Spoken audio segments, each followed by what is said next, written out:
Hi, my name is Breffney and welcome to Checkpoint 1 here at the Peace Bridge in Derry. This is, of course, the TransAtlantic Way, a 2,500 kilometre cycle from Dublin via Derry and picking up the Wild Atlantic Way to Cork. Well, the good news is that nearly all of the riders have passed through Checkpoint 1, which was over here on the bridge, in the middle of the bridge behind us.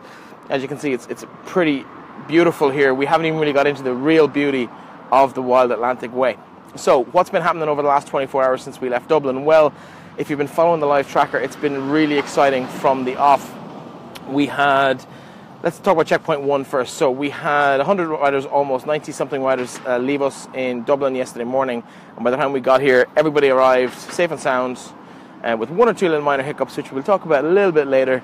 But the first one through the checkpoint was Luke Allen, an English lad, who managed to make it through first of the entire group. He was closely followed by Brent Paul, last year's winner, and then joint third, I suppose, really, was Charles Batho, and the first female across the checkpoint in the shape of Paula Reginer, a Scottish girl.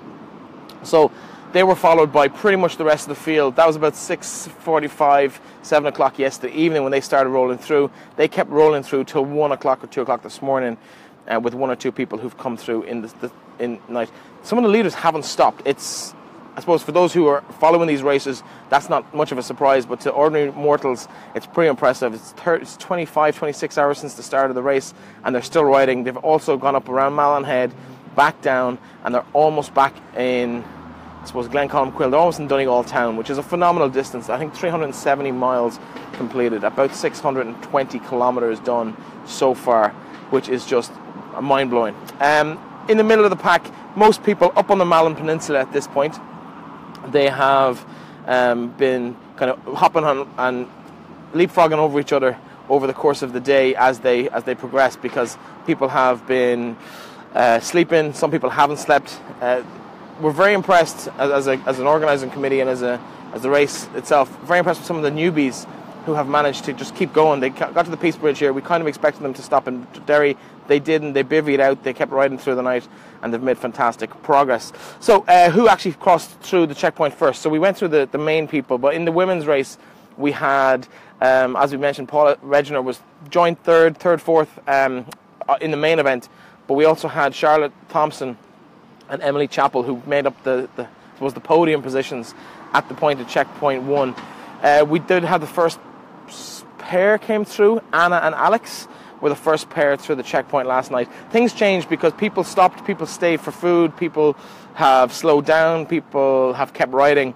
And so as the days progress, we're going to see more people leapfrogging over each other, purely down to the fact that they can get by on 4 hours sleep or 2 hours sleep rather than 7 or 8 hours sleep.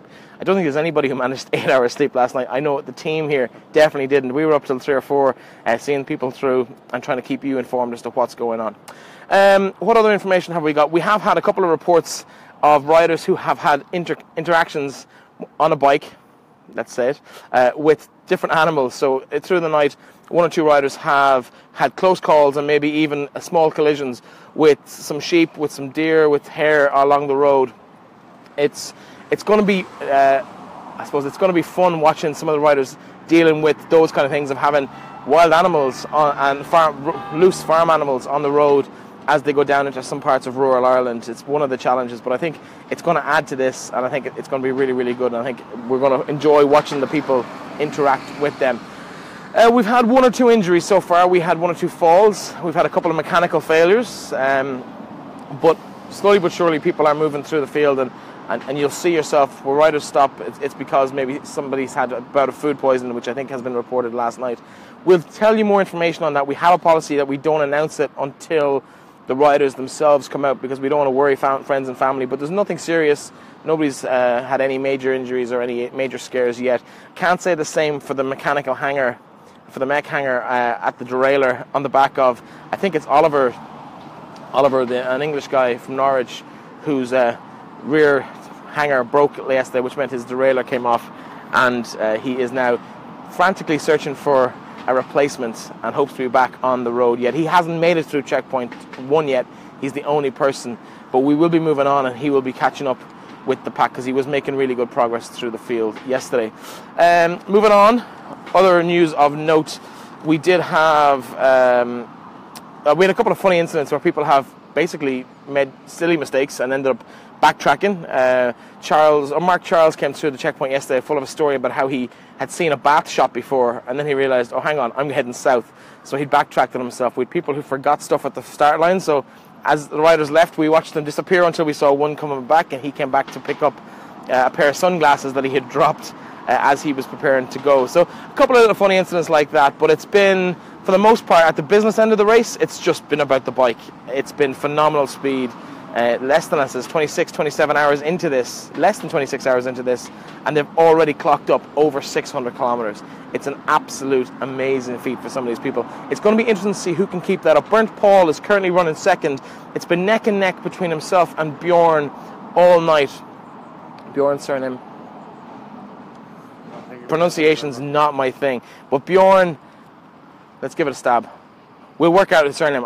Those of you that are listening, maybe you can tell us and provide us with some with the information. But Bjorn and name escapes me. Bernd Paul, and then Luke Allen, who was first through the checkpoint. He has since stopped. It was the last update we have from him is about an hour and a half ago. Bjorn Lenhard. So Bjorn is currently in the lead by about 4 miles from Bernd Paul, and Luke Allen about a dozen or so miles behind. You can see all this on the live tracker. If you go to transatlanticway.com/live, you will get the live tracker. It's got all the information literally up to about 2.5 minutes. It refreshes every so often. You can see all the riders, whether they're at the business end or whether they're supporting and coming up the rear and keeping the whole thing at this end as well. So any other news that we need to talk about? Yeah, other than the epic battle through the night where the three lads have been battling, it's going to be a real titanic struggle between the two Germans and the English guy, Bernd, Bjorn and Luke. They all seem to have pace to burn. Don't forget, not too far behind, Paul Reginer, the First Lady. She was third or fourth through the checkpoint. They kind of came in at the same time, and it's going to be interesting to see how she gets on. She finished well up the field. I think she was even second in the race last year overall, and it's going to be interesting to see how she gets on and how sleeping patterns and rest patterns and feeding is going to actually impact on their pace as they get around this course. It's going to be amazing. We're looking forward to bringing it with you. We hope you're enjoying the photographs. You can catch them all on our Instagram account or on our Twitter account and on Facebook. Let us know what you'd like to see. We will do our best to bring it to you. And if there's anything, questions you have, hit us up. Use the hashtag TAW2017, and us and the team will try and get you what you're looking for, whether it's information on a rider. If you can't work it out yourself from the tracker, if their tracker has stopped, please let us know, because the rider probably won't know before we do, or definitely not before you do. Other than that, thank you very much for the support so far. It's been amazing looking at all the people who are commenting on the dots and commenting on all the posts on social media.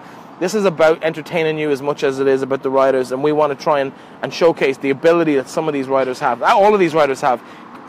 It's phenomenal. To get to Derry in a day for any mere mortal is 200 kilometers, 220 kilometers, 145 miles. And most people didn't stop here. So most people crossed here, most in the darkened night. It looks lovely today. Now let me remind you, this is not reflective of what we had yesterday. This is lovely blue skies, few clouds, beautiful, warm-ish. Yesterday was wet. It was the worst day Ireland's had probably all year. And everyone was soaked to the bone, cold, been cycling for 150 miles, and they get up here and the first thing they want to do is just hit the road again and keep going. Absolute animals, but we're looking forward to sharing their stories with you over the next few days. And we're going to be in Cork, I think, a little bit quicker than we expected to be. The front of this race is hotting up. Don't forget, you can catch us all, transatlanticway.com, or all of the social media outlets. We'll chat to you over the course of the next couple of days.